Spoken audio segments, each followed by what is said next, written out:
Anyway, I ought to sue somebody. Before we get started, this is your show, right? Hypothetically, yes. Well, hypothetically, but hypodermically, it's going to be my show here for a second because I'm going to give an inoculation against bullshit. I has been accused of something, Brian Last, and I'm not even going to have to hire the services of Stephen P. New to vindicate myself from this, because you know what? Here's the thing about people that are habitual, pathological liars, especially ones without a good grasp of the English language as well. If you're going to be a good liar, you got to be able to at least talk good. But the bad thing about habitual, pathological liars is after a while, they can't really remember exactly what the details were of what they made up. Either that or they told the original story and people found some things wrong with it, so they started modifying it over time until they can't remember the details. Or the shit just sounds implausible to begin with, but as we know, there are some people who will believe stupid fucking liars no matter what. However, the moral to this story, Brian, never lie about an obsessive record keeper. That's a good thing that everybody should remember. Never lie about an obsessive record keeper, because your bullshit can't stand up to the scrutiny of dates, places, and facts. Do you know now what I've been accused of by it? I'm going to start out at the beginning. A lot of people still to this day, and I guess there are new listeners, but sometimes they ask, who's he talking about when he says shit stain? For the purposes of this program here today, shit stain is Vince Russo. Now that I've said that, we'll refer to him for his more normal nom de plumes of either shit stain or dipshit. But guess what he has accused me of, Brian? What he's accused you of now? Well, no apparently here, because I've heard from 3 or 4 different people, and that's about his entire audience, so I guess everybody heard it to ask about it. I don't really know where it was and what context. I'm not going to plug any of his various programs or the written interviews he does where he comes off with his verbial effluvia. So you don't need to read it, because the basic gist of it, I'm about to tell you, it was my idea to have Bob Holly and Bart Gunn become the new Midnight Express in the WWF. It was also my idea remember, if you do, you may be one of the only ones, the NWA invasion that went on for about 5 months in the first part of 1998. A lot of people remember that, sure. Well, only because of the horribleness and awfulness of it that will never be forgotten. Because there was not one legitimate, serious highlight. Dan Severn being on WWF television may have been a fucking highlight just for the talk about somebody completely out of place. You know, a guy walking through a men's locker room whistling Stranger in Paradise in reverse. Dan at the time was the only real thing about the whole fucking program. But these were my ideas. That is according to some statement that Shitstain has made apparently recently, because I've heard about it from several different people. We've talked about this in the past, but as we've mentioned so many times, there's so many new listeners. If you have to ask who Shitstain is, you're a new listener. But the new well, let me start out with the NWA invasion, because that came first. Brian, you keep track of these things. Is the deep dive that we did about Survivor Series 97, the Montreal screw job, the fallout from same, and the week by week, day by day, December of 97, that whole deep dive that we did, that's on YouTube, right? That is on YouTube, the Montreal Omnibus Collection. Anyone can go find it, the official Jim Cornette YouTube channel. And I guess in terms of timeline here, we should also say we just did something about the promos that you were cutting on Raw, which kind of leads into this period of time. Yeah, but the reason I mentioned that first timeline is because we went over explicit detail there, including when I was lucky enough to be relieved of my duties on the creative team. And when the NWA invasion began happening, I wasn't quite sure. I had to go back and look at the books, look at the records, because I was like, well, I thought everybody would realize that this is bullshit. But apparently, with the passage of 22 years, people conflate time periods and put things together in their heads wrong. And it said, yeah, I was in some of this, and I had to go back and check. So we established in that deep dive on the Montreal aftermath and etc., how I left the creative team. But I'll go back and just recap the dates. It was the holiday season of 1997. And as they did at that point in time, we were going to do a lot of off-day television taping to make up for a break they were taking during Christmas, right? Because there were no WWF events of any kind from December 15th till December 26th, 1997. So at that time, the creative team consisted of me and Shitstain and Vince McMahon. And my God, I know that Dreadlock Ed, old Ed Ferrara, had showed up a time or two, but I don't think he was there yet, because I never really had to sit much with both of them together. He may have just slid in, but nevertheless. And the situation was that we were doing In Your House pay-per-view in Springfield, Massachusetts on December 7th. Then we would do a Raw taping in Portland, Maine on December the 8th. Then we would do a Shotgun and Raw taping in Durham, North Carolina, Durham, New Hampshire on December 9th. Then there was a TV off day where there was a house show in Bangor, Maine on December 10th, which was a Wednesday, and then back to Lowell, Massachusetts at Memorial Auditorium on December 11th for another taping of Raw that would air over the holidays, December 22nd. So anyway, I had called Beth Zaza, Vince's secretary, because normally we met at Vince's house on Wednesday, and the clarification in my mind that I wanted before I made my plans was, are we supposed to go from Springfield, Massachusetts to Portland, Maine to Durham, New Hampshire, then drive back to home, go to his house in Greenwich on Wednesday the 10th, and then go back to Lowell, Massachusetts to be there before noon for this Raw taping? I figured Vince would probably want to do it, but nobody else did, right? I said, let me clarify this, Beth. And she said, they're putting the schedule together or whatever. I said, well, and I knew old Shitstain had kids. And I said, well, and I used his proper name, if Vince wants to go home on the 10th and then stay and doesn't have to come back for Raw on the 11th, I will cover for him. He can cover for me on the 10th. I'll cover for him on the 11th or whatever. Let me know what's worked out. And she said she would, and got back to me and said, no, you don't need to be there. And it may have been in my follow-up call of the next week. When are we meeting this week? And she said, or did I ask on that call? I said, well, when's the next meeting? And she said, they'll let you know. And that was the way I was relieved from the creative team. And boy, was I relieved, because she never let me know about another meeting I was supposed to be at, and I never asked. And then because that December 10th day is the day that old Shitstain has recounted that he was finally able to get Vince alone without me being in the room and cut my nuts off and bury me. Oh, we can't get anything done, Vince, because he's always pointing out what's wrong with everything I say. Because I was always pointing out what was wrong with every fucking thing he said. But anyway, so that means that after December 10th, I was no longer a part, 1997, of the creative team. Correct? Let's remember that date. Because after that, I never sat in on another creative meeting in the WWF. Ever. I was at production meetings at television. A lot of other people were too, but by then the damage had already been done. I was never at another creative meeting involving just Vince and the inner circle, which by that point and right afterward would be Shitstain and Ed Ferrara. And if anybody doesn't believe that, Brian, you remember the famous story of the three guys that escaped from Alcatraz, that they never captured them.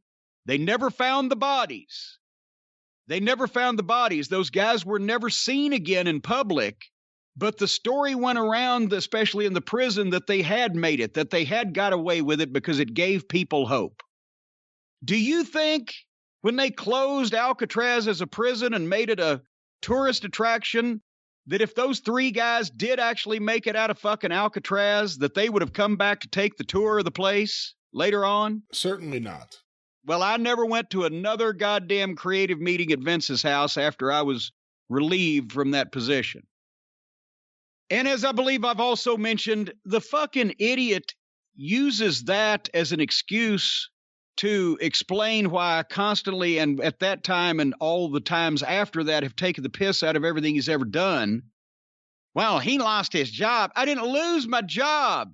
I lost 3 hours in my car every day fighting Connecticut traffic, not every day, every Wednesday, to go to Vince McMahon's house to sit in the presence of Shitstain and listen to him fucking natter on.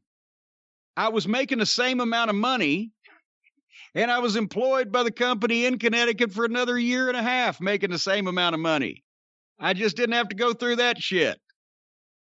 But anyway, so what happened after December 10th, 1997? How did I suddenly worm the NWA invasion onto the television screens of the WWF? I remember that I was home in my house I actually lived in Huntington, Connecticut. It was a suburban area up there. I was at my house in Connecticut, and the phone rings, and I know it was a Sunday because the reason why I was not on the road headed toward a Raw taping on Monday was because the Raw that Monday was in Long Island at Nassau Coliseum. It was an hour drive away. I also know by looking up the books that the only WWF event on that Sunday was in Hamilton, Ontario. It was an afternoon show. It was a house show, and Vince wasn't going to be there. None of the writing team would have been there. I wasn't there. I was announcing at that point also, but I didn't need to be there, blah, blah, blah. So I get a call on Sunday, and this sounds like one of those things that Vince McMahon finally pulls the trigger on and he's been mulling over, or that somebody has pitched him, and he does it at the last minute. And basically the call was, Jim, you know all the guys in the NWA. Yeah. I don't mean, let me try this again. Not all the guys in the NWA, but the NWA board of directors. Howard Brody was the president at the time. Dennis Cornette was the guy who was really the mover and shaker behind most of the shows that were being run at the point, and the NWA tournaments and everything. But he asked if Jeff Jarrett, who was returning or had just returned or was about to return, could be in some way affiliated with the NWA, and the NWA give their blessing with this. And this came out of completely nowhere. Well, on Vince's part, Howard Brody had been beating up the office with faxes and phone calls for about a year trying to do something, but nobody get back to him.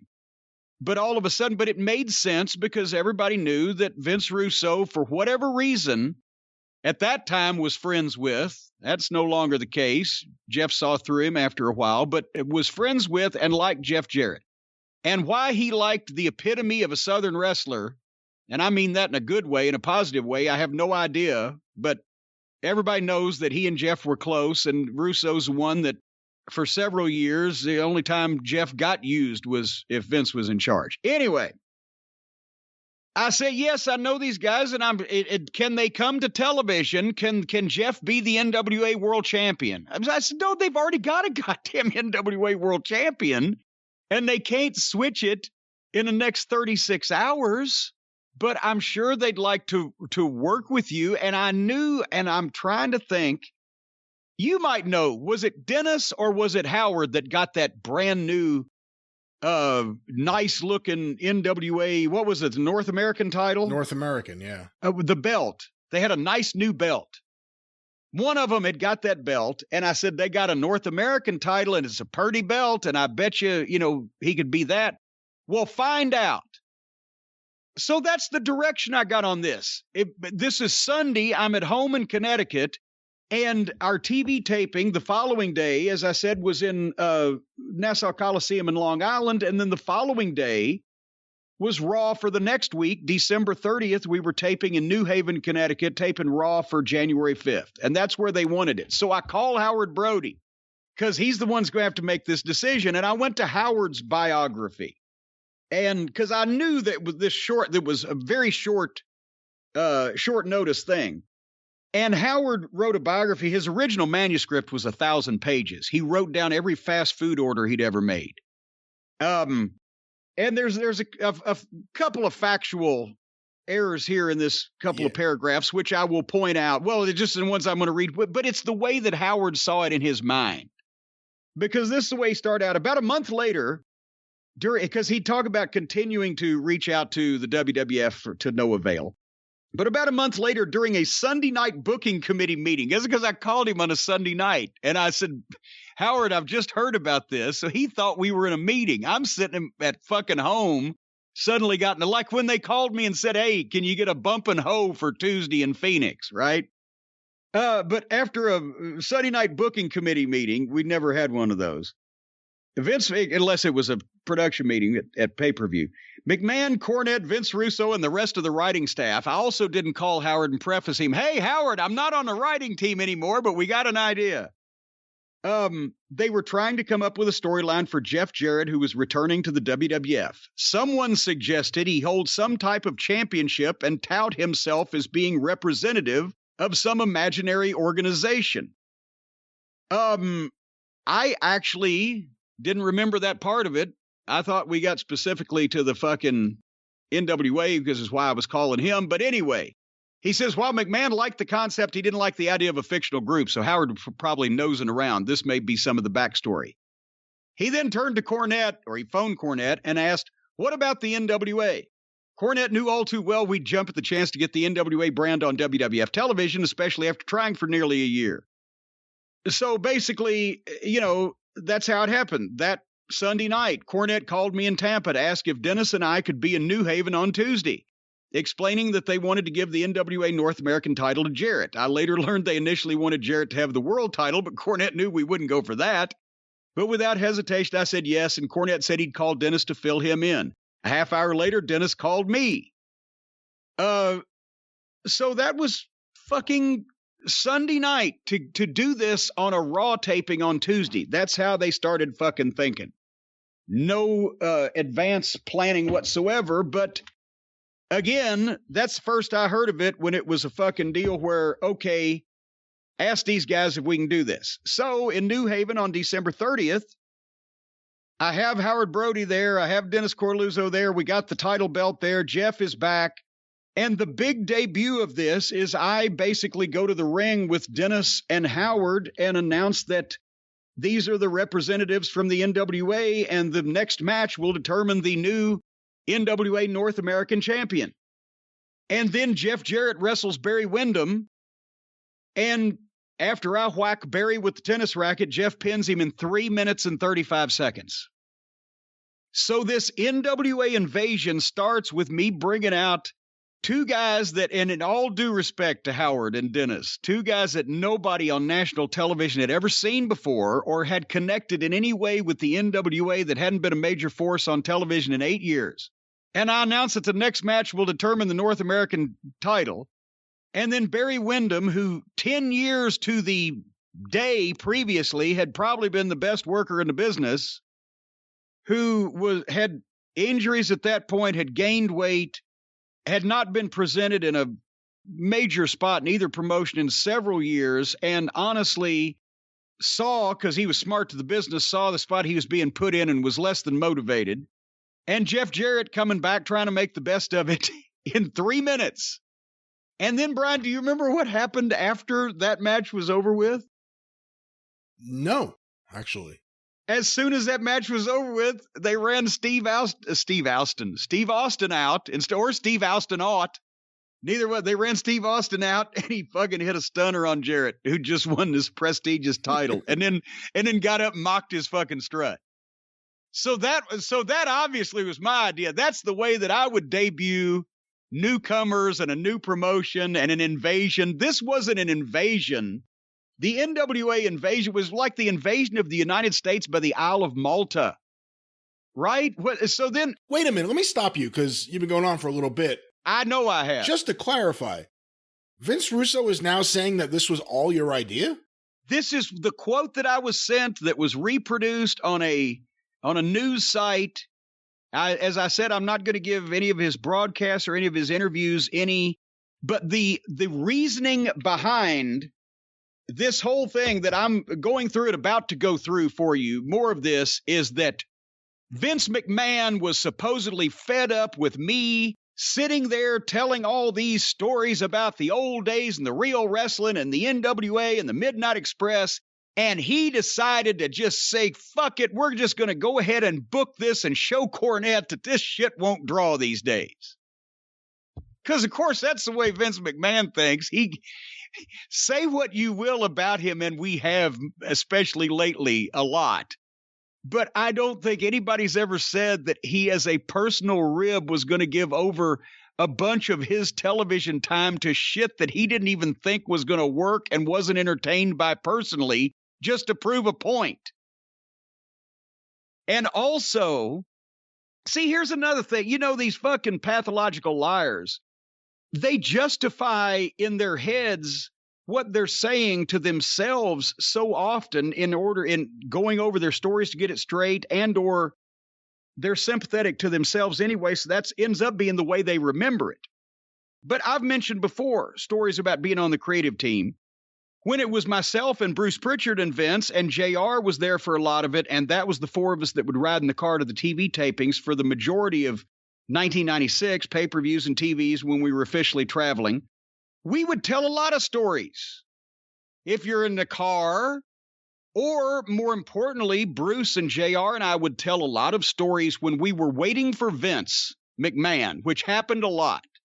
And that carried over. But then when it became me and Bruce and Shitstain, you were always waiting for Vince on the phone in his study with one of his problem children or whatever the fuck. He was on Vince time. So you sat there and you bullshit and you told stories because you can't do anything constructive until the fucking conductor gets back. Now, in hindsight, I can see me and Bruce Pritchard telling old wrestling stories, me telling one of mine or him telling one of his from Houston or Brother Love. He had a few of those. Shitstain wouldn't really get it or understand it because he wouldn't understand the terminology. He didn't know any of the people involved. So he probably wouldn't have been entertained.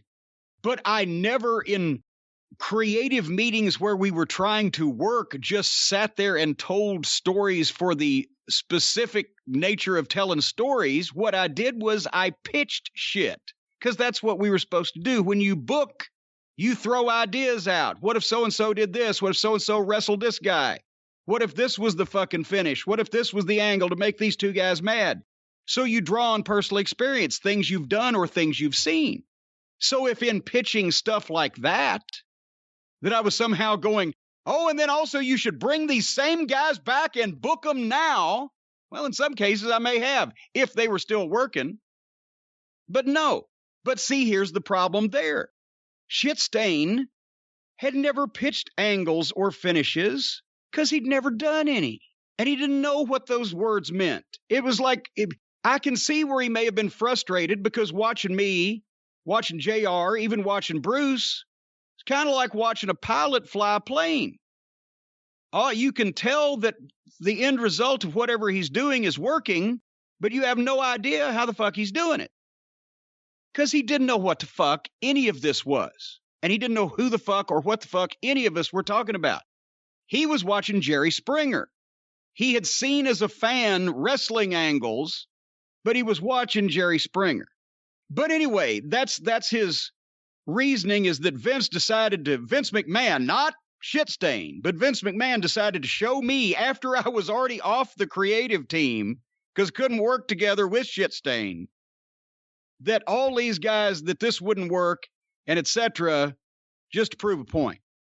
And so they, of course, since this was my idea, I'm sure you're going to be able to see my fingerprints all over this because after the initial grand debut of the NWA North American Champion, I went back and looked at the record book and saw, and by the way, this is The History of Professional Wrestling by Graham Cawthon. It's the Volume 2 WWF 1990 through 1999. Handy reference point. I bet old Shitstain don't have one of these. He'd remember when he did his supposed shit. So, anyway, any other questions before we move on to the next segment of the invasion? Because it gets better. Well, I was going to say, are we going to talk about the Rock and Roll Express and the other parts of the invasion? Yes. Yeah. Oh, okay. Yes. Because I took it at the time as, okay, this is an idea that they want to help give Jeff Jarrett something. Now he's got a belt and he's kind of an outsider. It's helping Jeff, and it's given the NWA attention, so I'll be involved and I'll be more than happy to contribute, cooperate, right? And by the way, the NWA during this 5-month period of time, I think this went on, increased their member promoters from like 7 or 8 to something like 30 or 32. So it was a positive for them, which is the only reason I stuck with it as long as I did. And also, as I mentioned, you know, Jeff, I thought they were legitimately going to try to do something with him this time around. Because, you know, especially being even shit-stained like Jeff, right? So, but anyway, after that initial tremendous debut on television, let's see, the next Raw was I remember this, in State College, Pennsylvania. This was January the 12th, because now they've done the NWA taping thing, and they call me back. It may not have even called me, may have talked to me that night and said, well, what other NWA guys? Well, at the time, the Rock and Roll Express were the NWA Tag Team Champions again. It's the Rock and Roll Express. Well, can you get them? Well, of course. Yes, I can get them, but the point is, what are you trying to do with them? So they asked me, and so I make the connection with Ricky and Robert. And on January 12th in State College, they bring them in and put them on Raw.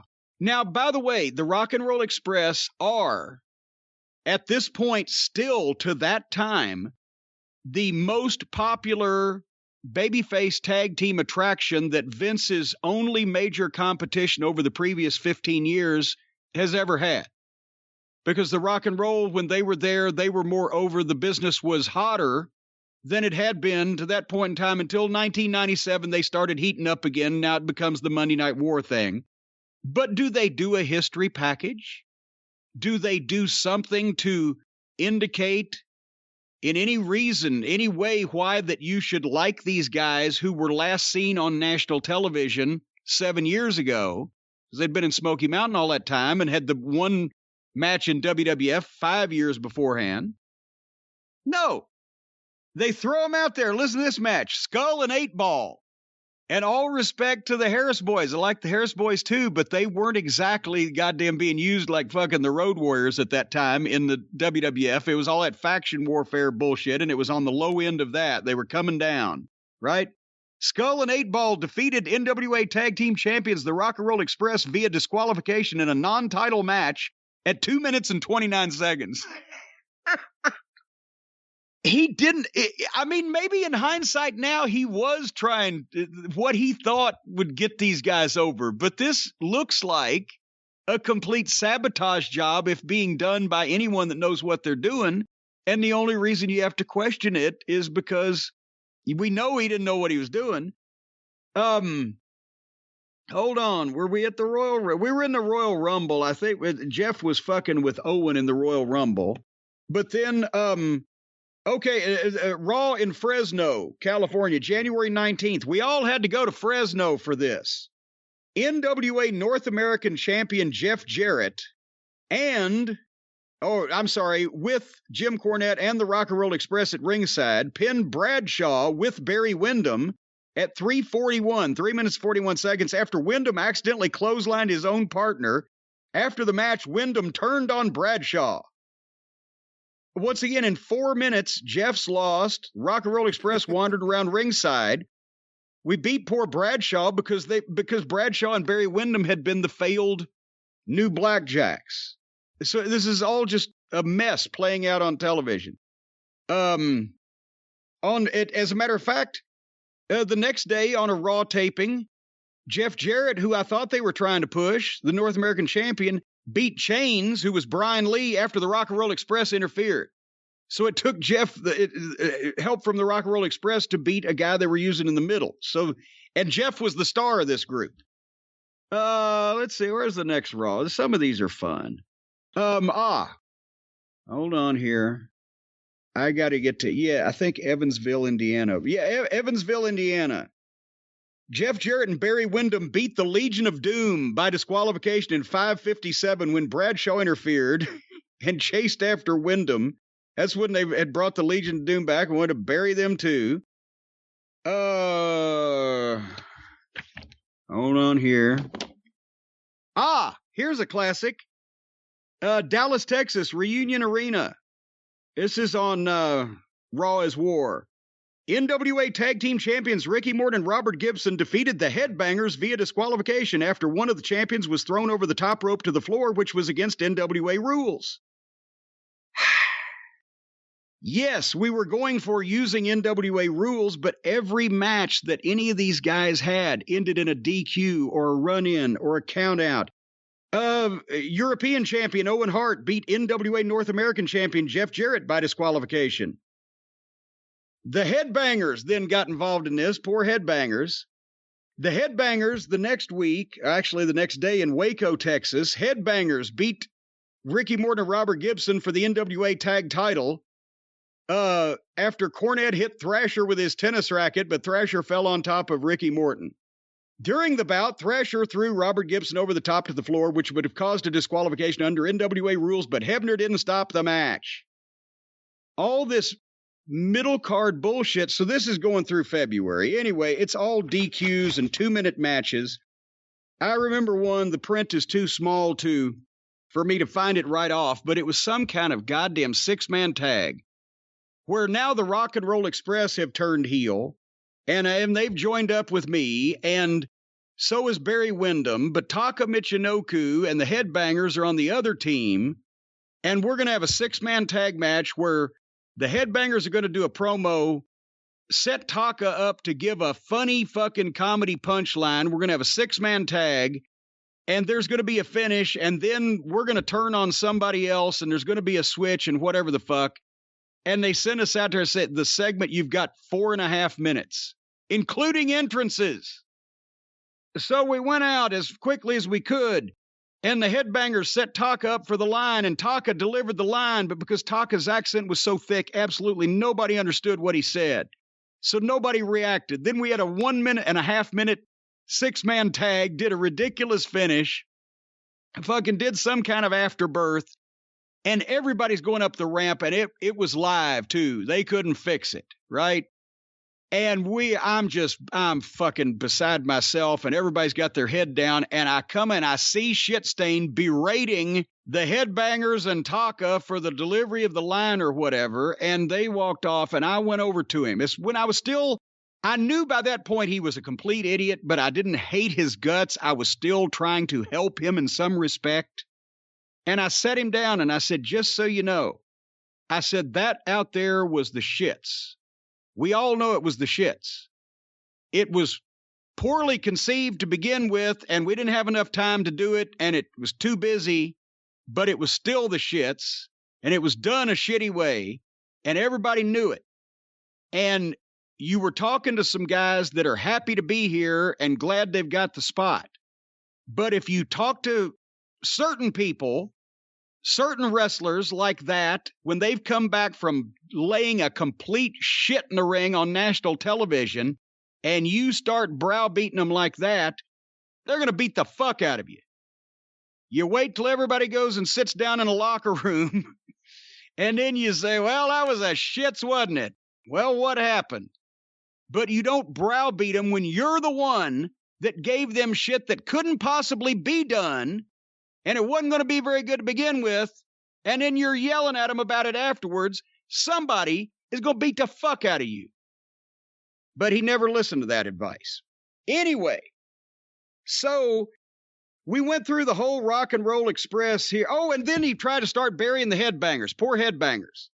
They got involved in this somehow. In Wheeling, West Virginia in March on Superstars, the Headbangers beat the Rock and Roll Express by DQ when Barry Windham interfered and hit Mosh over the head with a chair. And due to the stipulations, the Headbanger that won the fall would earn 5 minutes in the ring with Cornette, and that's when the clip is around where I elbow drop and beat poor Chaz. because fuck, what am I going to do? You know, he's unconscious. Yes, that's an old angle too, but you don't fucking do this in the middle of shows with no fucking context and no push for any of the fucking participants. So anyway, that happened for a while. And then the Headbangers were the NWA champions, so at least they had something going for them. This was before that he put pretty much both. Well, I won't give Shitstain credit for ending both their careers, because Glenn Ruth was Thrasher. And he went, I think he was injured at one point. And while he was off, they sent him to do an appearance at a Major League Baseball game somewhere as a WWF talent, right? And he took his wife. And I don't remember this whole story because it's been almost 25 years ago. But if Glenn or Chaz is out there listening and wants to call in or write in or whatever. But Glenn took his wife this ball game. She's sitting in the stands and a foul ball beamed her in the fucking head and gave her, like, I don't know if it's permanent after 25 years, but at the time they were saying it was going to be permanent vision damage and all this shit. And so, and he was off anyway, and then I think they sued, which I would have also, and that got heat, and I think that was pretty much him, and he was done. But Chaz then had to become Beaver Cleavage with his big-titted mother that only lasted a few months because she wasn't even a wrestler. She's one of those twats that fucking Shitstain would hire to play parts. And it was supposed to be an incest angle because Shitstain is as absolutely as close as you can be to being a virgin and still having had the textbook definition of sexual intercourse, and had to work all of his frustrations and his pubescent fantasies out on television, and everybody had to be involved in some weird fucking thing. So that killed the Headbangers. But this was beforehand when I was just beating them on television. Like any of this would be my idea. But anyway, then we get to the best part. The new Midnight Express, Brian. You were waiting on this one, weren't you? I think everyone was. I've told this. Yeah, thank you. Am I going on too long? No, this is fascinating. All righty. It's nice to hear things debunked. It's nice to hear conspiracy theories debunked. So I remember this one exactly where I was because I didn't answer my regular phone that day at my house in Connecticut because I was afeared it might be somebody calling me I didn't want to talk to. But there was a bat phone number that only my mother, my significant other's family at the time, and the office had, that rang in the kitchen. And it rang. And I picked it up, and it was Vince McMahon.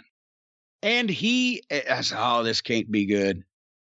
That's when he pitched the idea of, well, pal, what about we renew, or have a renewed Midnight Express? What?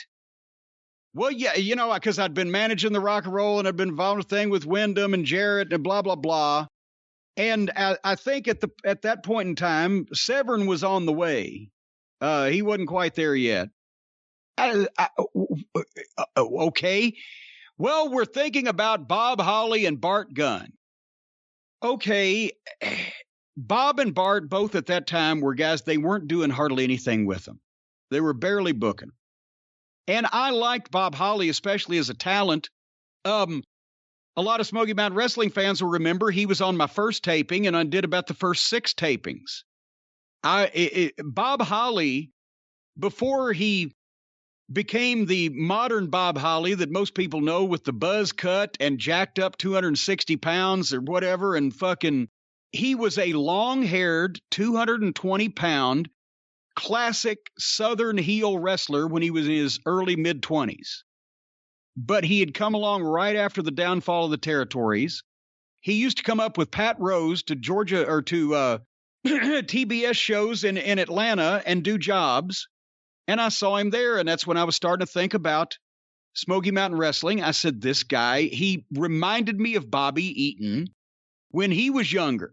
He could do the elbow off the top. He could do the drop kick off the top. His knee drop off and I know people are saying, Bob Holly, what the fuck? He got bigger and older and heavier and changed his style.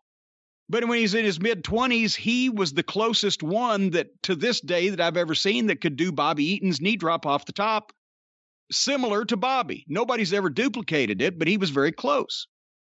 So I brought him up and started him as a heel in Smoky Mountain Wrestling, Hollywood Bob Holly. But at the time, he lived in Mobile. That was a pretty good drive to come up to Knoxville, even to get on TV and be pushed, because his real job was a welder. And that's when his wife or girlfriend at the time told him he had to make a decision to either wrestle or weld. And he chose welding because that's what he was making money at. But he was also friends with Percy Pringle, Paul Bearer.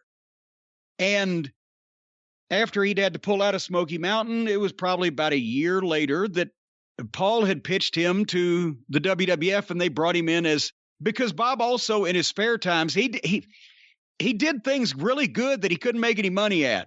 Wrestling, race car driving.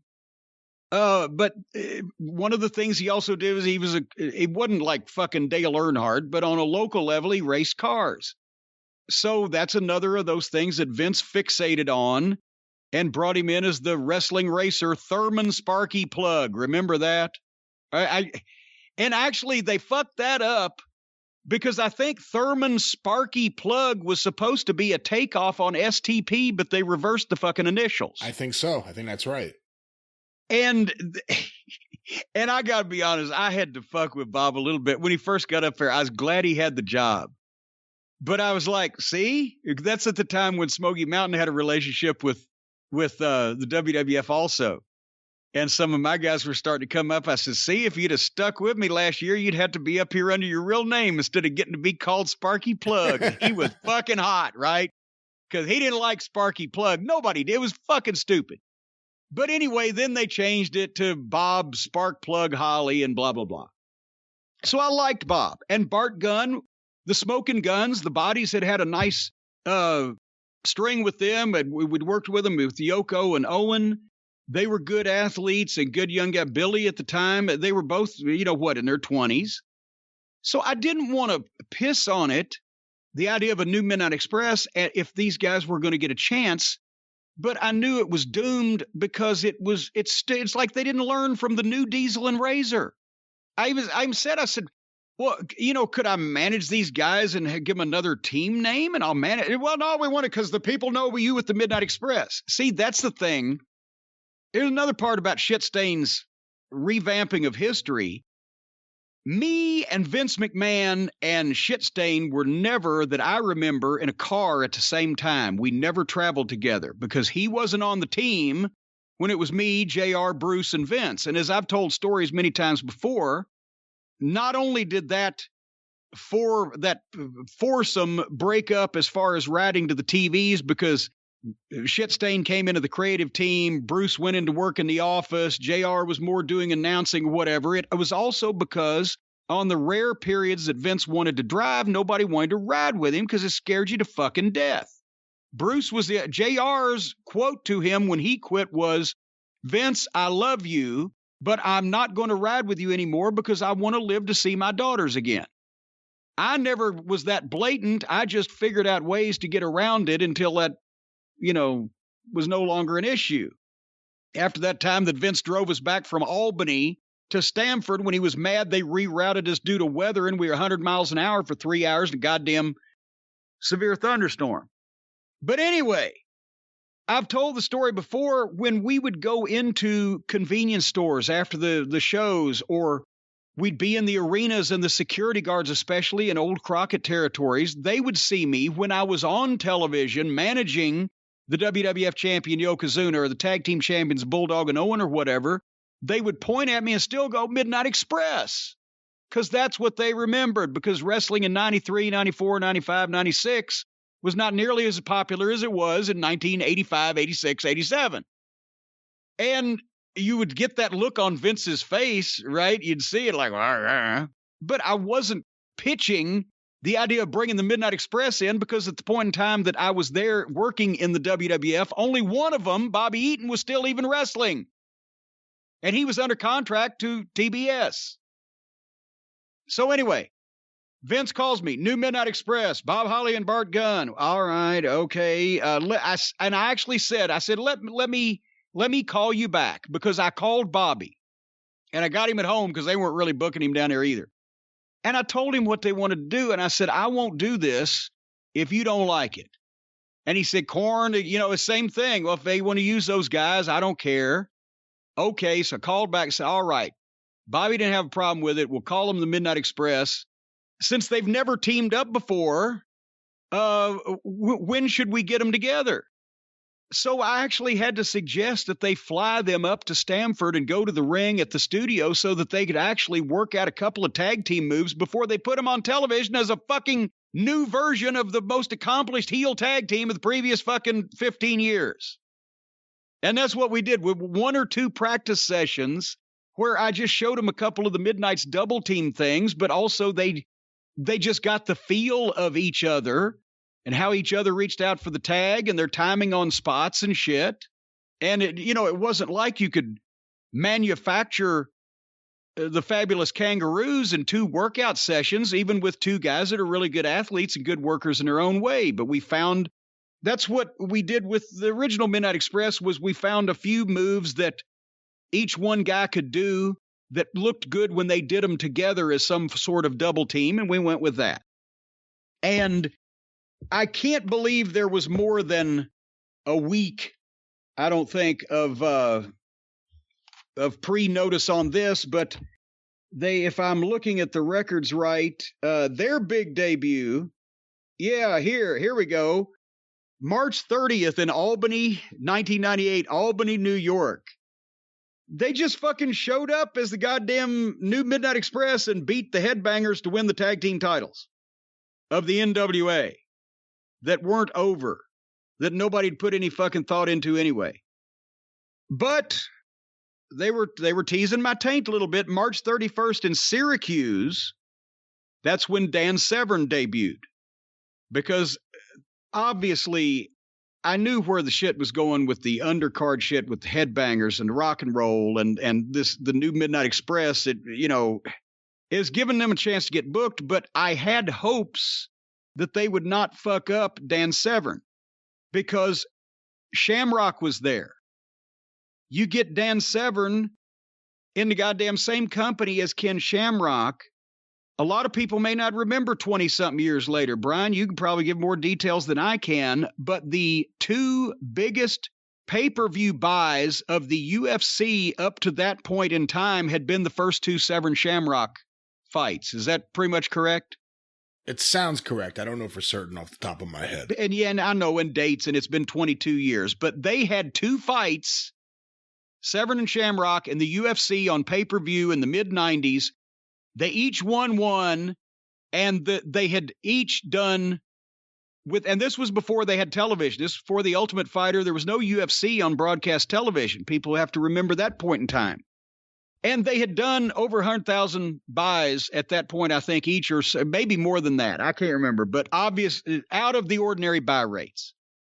So when I found out they wanted to bring Dan in, I sent them 10 pages written out of things that Dan Severn shouldn't be asked to do, couldn't do, shouldn't try to do, and conversely in professional wrestling, and all the things that he should do or could do or that you could do with him.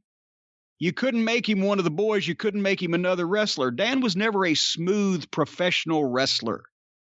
Dan got over and could have gotten over better in places if he had been used better as a professional wrestler by capitalizing on the things that he could do, the awards he had won, and the fact that he was real.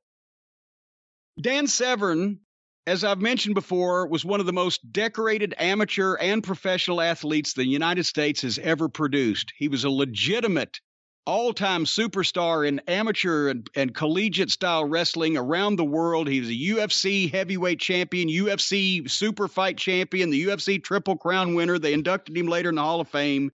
I figured, okay, we can get something. We can get something here. Dan can back it up. I can fucking talk.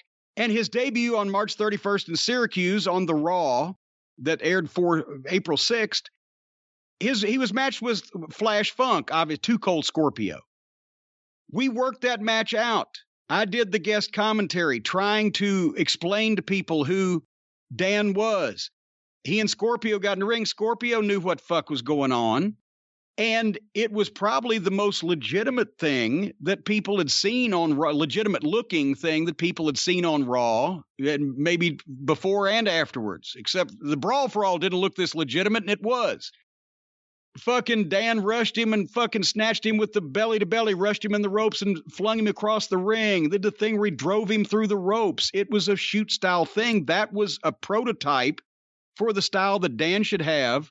Quick, dominant wins, not every week.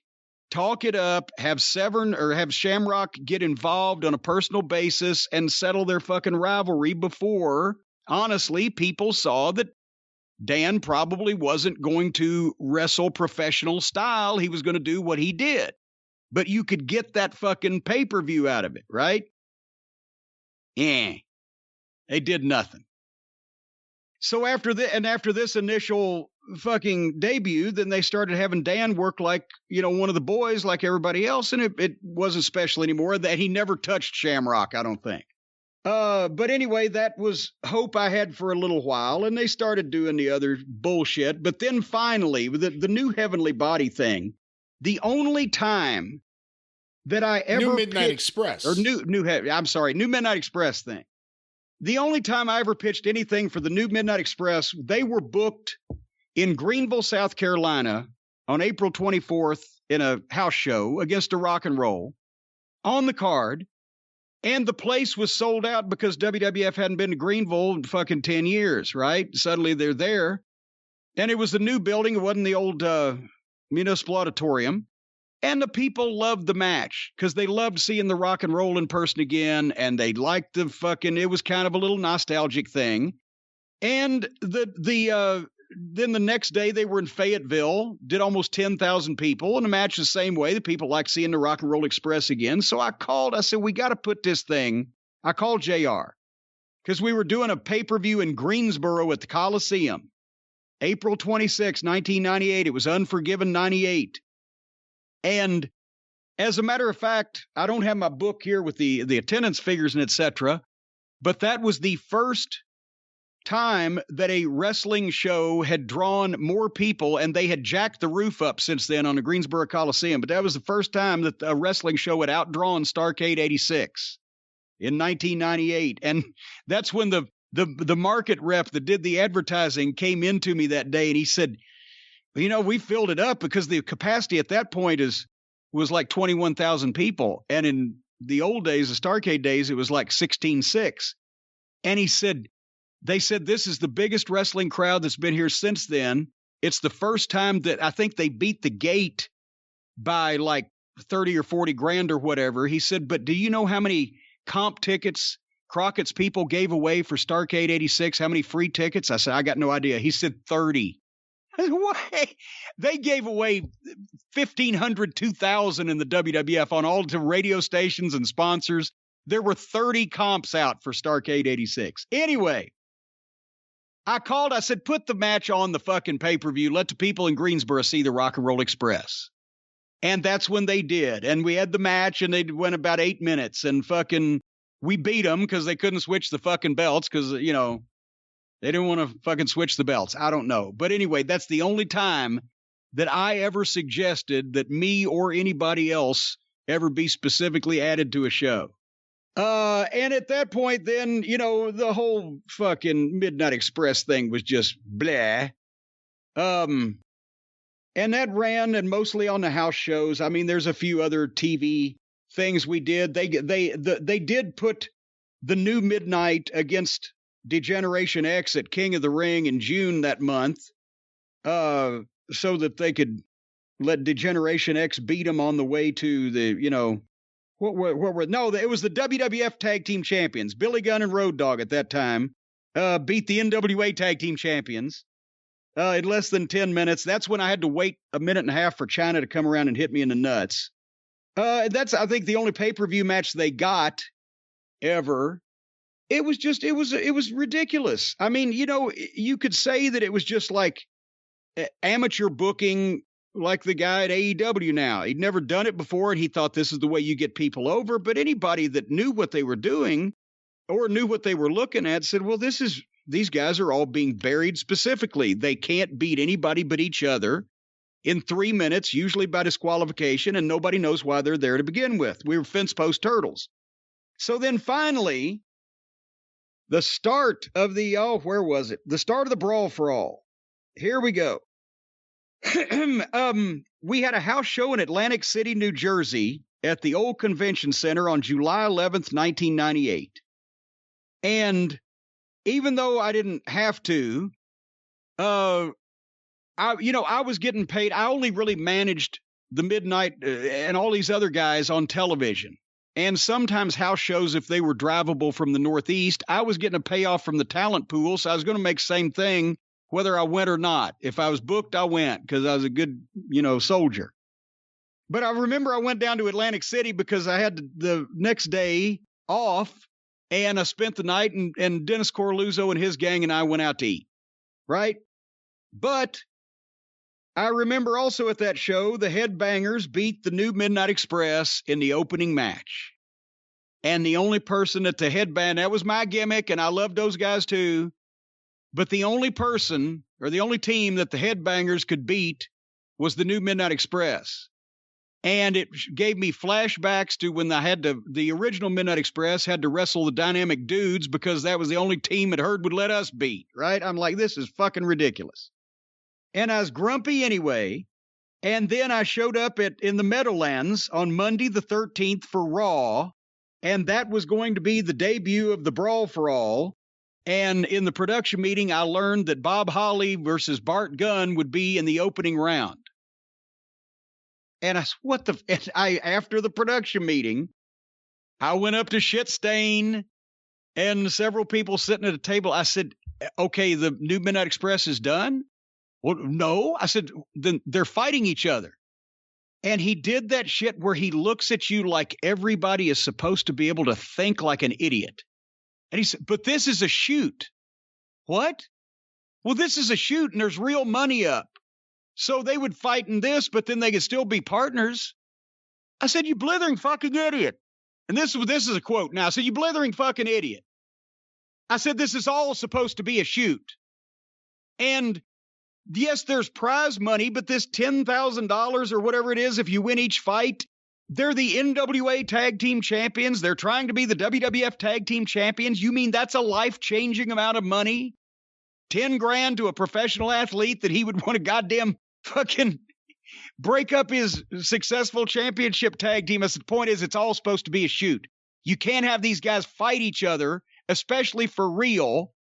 Because somebody's going to win, somebody's going to lose, and then somebody's going to be grumpy, and then have them go out and be tag team partners. Well, I don't know what to tell you, bro. So I said, I know what to tell y'all. I left that room, and I went in and found Jim Ross, and I said, JR, do you have me managing the New Midnight Express? And JR's told this story before, I think. Do you have me managing the New Midnight Express on any more cards? He said, I think a few. I said, erase that. Erase it. I have officially retired again as a manager. And that's the last time I ever managed in the WWF. In Atlantic City, in the opening match, Headbangers and the New Midnight Express. And of course, they fought that night. And the New Midnight Express was done also, and they never teamed again. But that was the last straw. I had all I could stands, and I could stands no more, even if my friends were getting jobs and or publicity and or I was trying to be a good employee. That was ridiculous. So, does any of that, Brian, that I just read off for you with dates and places and facts and things sound like anything that I would have done on purpose? As someone who has seen a lot of Smoky Mountain and OVW, it sounds like bizarro OVW. No, it doesn't sound like anything you would have ever done. There you go. So, folks, just remember, when you lie, every time you open your mouth, when you habitually lie to try to make your shit legitimate and or excuse the stupid things you've done, two things. Take good notes and never lie about an obsessive record keeper. Because they will take the piss out of you every time, just like I just did. Fuck you, my idea. Fuck you showing somebody that it wouldn't work then.